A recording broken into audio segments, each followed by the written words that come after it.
Hello, this is OverlordBou, back with another ship review video, and today we'll be looking at the new Tier 8 Royal Navy heavy cruiser, the Hampshire. Now, the Hampshire will be released in patch 11.7, available in random bundles, and in the Admiral bundle in the premium shop. Now, each bundle will be purchased for about 1k doubloons. You can also get a few free bundles through a portal campaign and purchase 3 more with credits. Once the event is over, the Hampshire herself will be resold sometime at the beginning of 2023, and at that time, the ship can be bought directly by herself without any extra bundles or add-ons. Now, if you don't get the Hampshire from the free bundles or credit bundles, I don't really recommend gambling for her. Again, why gamble? You can just wait to buy her if you are interested. She will be released in 2023, so there's no need to rush for her.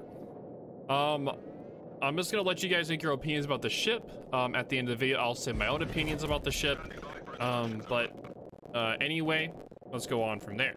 So I'll be going over my recommended captain build, module setup, followed by the ship stats, and finally I'll give my thoughts about her performance overall. First up is the captain build and upgrade, which we've shown on the top right. Since the ship does have AP only, you kind of just want to build into heavy AP, so that's the only odd thing about this build. But let's talk about the ship stats, starting with the armor and survivability. Now, the armor will be shown on the top right. It has a 25mm bow/stern with a 27mm side armor, with a 30mm deck, with a 16mm superstructure, and an HP pool of 37,600. Now, the Citadel section is under the bridge is very small, buried in the hull, and the Citadel under the engine extends above the waterline, easy to hit. Now, the Hampshire's durability is more comparable to other Tier 8 heavy cruisers compared to her Royal Navy tech tree counterparts.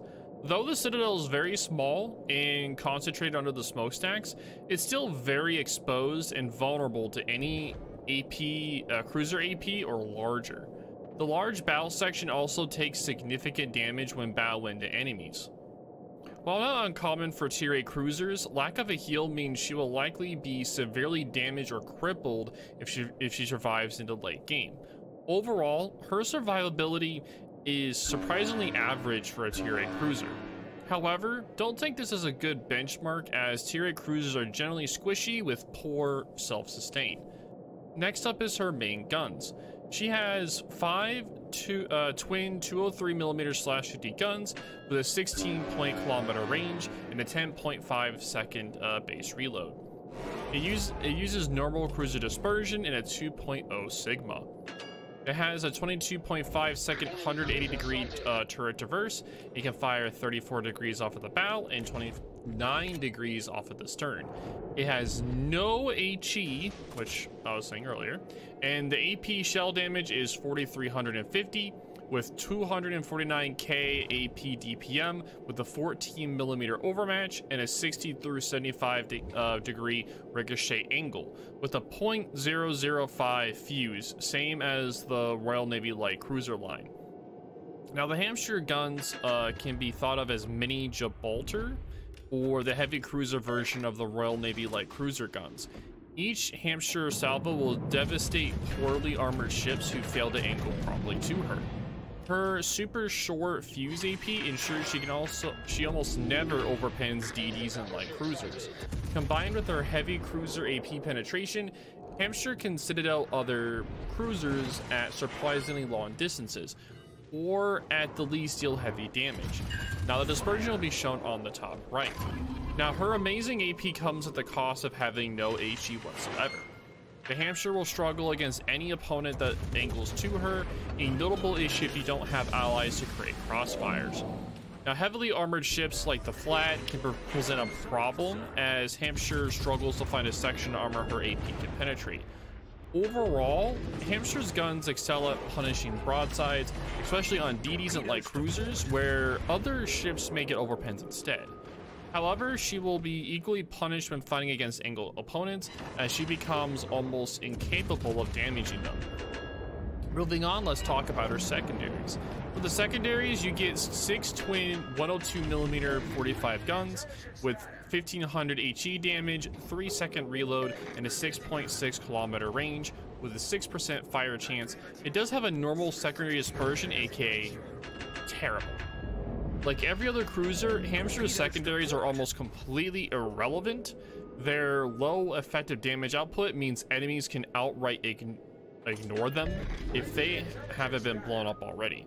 That being said, secondaries are the only way for Hampshire to light fires since they have HE. With a bit of patience and enemy cooperation, you can earn the Arsonist achievement. Highly doubt though. If that somehow happens, you can retire in peace, knowing your WoW's career is peaked and you're the best WoW's player they've ever seen. Now on to something more useful. Her torpedoes. She has 2 quad launcher 553mm torpedoes, 1 rack per side, that do 15,533 damage, 10 kilometer range, 62 knot speed, and a 96-second reload. These are the same torpedoes used on the Admiral.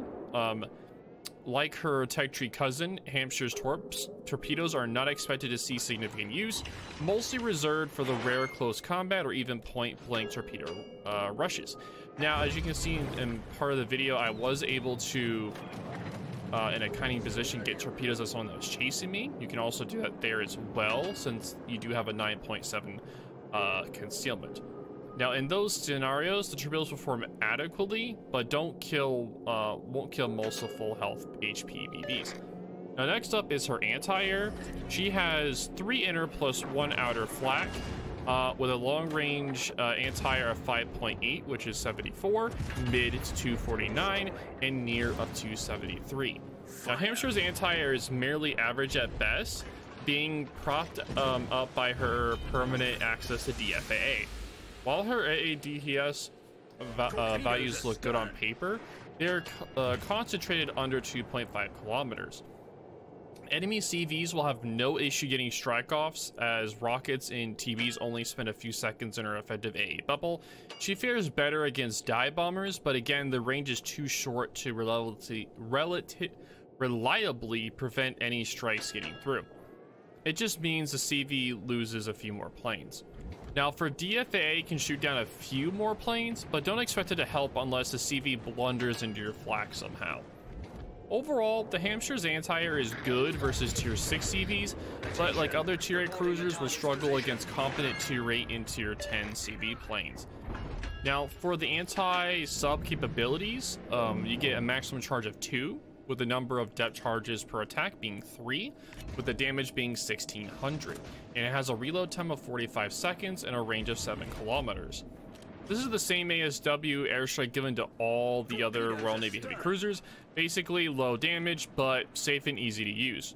Better than the alternative of running over to the sub while being shot at by his entire team. Let's cover her maneuverability. She has a max speed of 30 knots with a 710 meter turning radius and a 9.8 second rudder shift. It is the slowest cruiser at tier 8, somehow slower than the legendary Tiger 59, which is actually surprising. The small turning radius for a cruiser and a good rudder shift for a heavy cruiser. Now, Hampshire's Usurp's Tiger 59 is the new slowest tier 8 cruiser, so congratulations.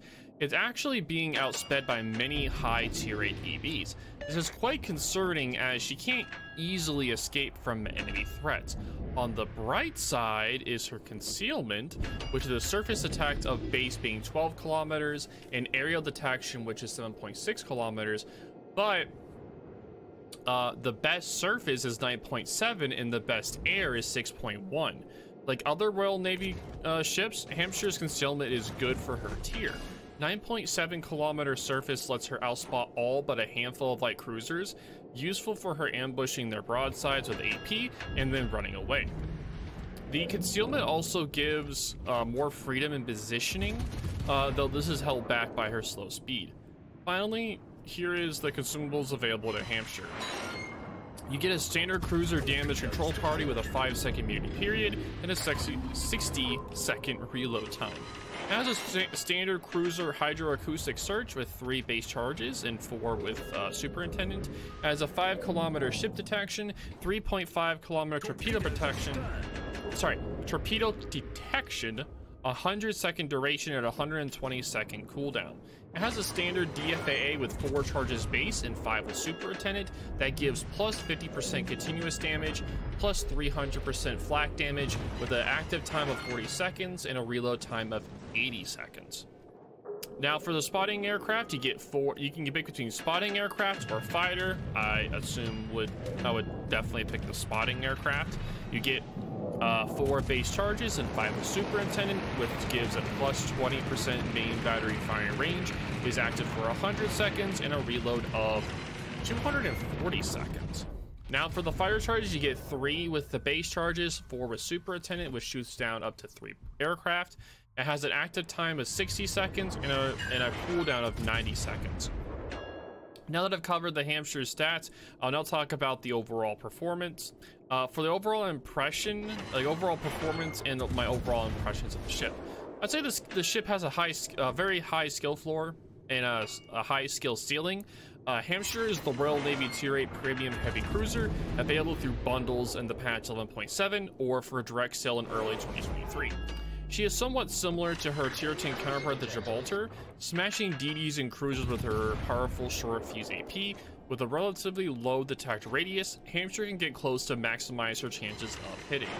Because she lacks HE, Hampshire will deal minimal damage against more heavily armored ships and those who angle properly.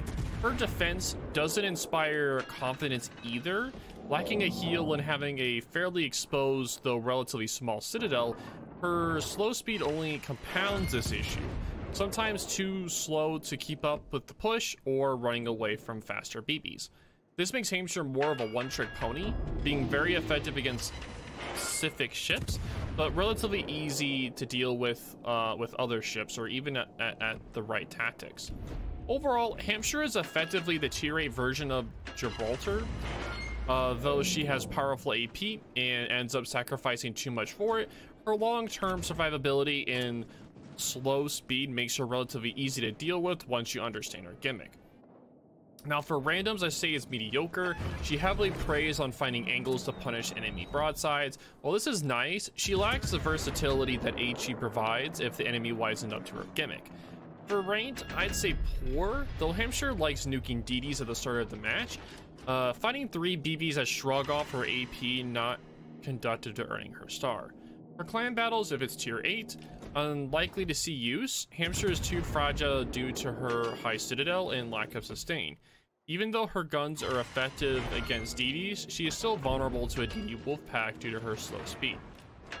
Now with that all covered, my own personal preference, since you were trying to get this ship as like a Tier 8 cruiser, say to make credits or something like that, I would say there's probably better options. Like if you want to get this ship, you can also get an Atago. Atago is really reliable, has a good heal, kind of has similar play styles, but again, this ship definitely has a unique play style, and I was able to deal a lot of damage with the AP.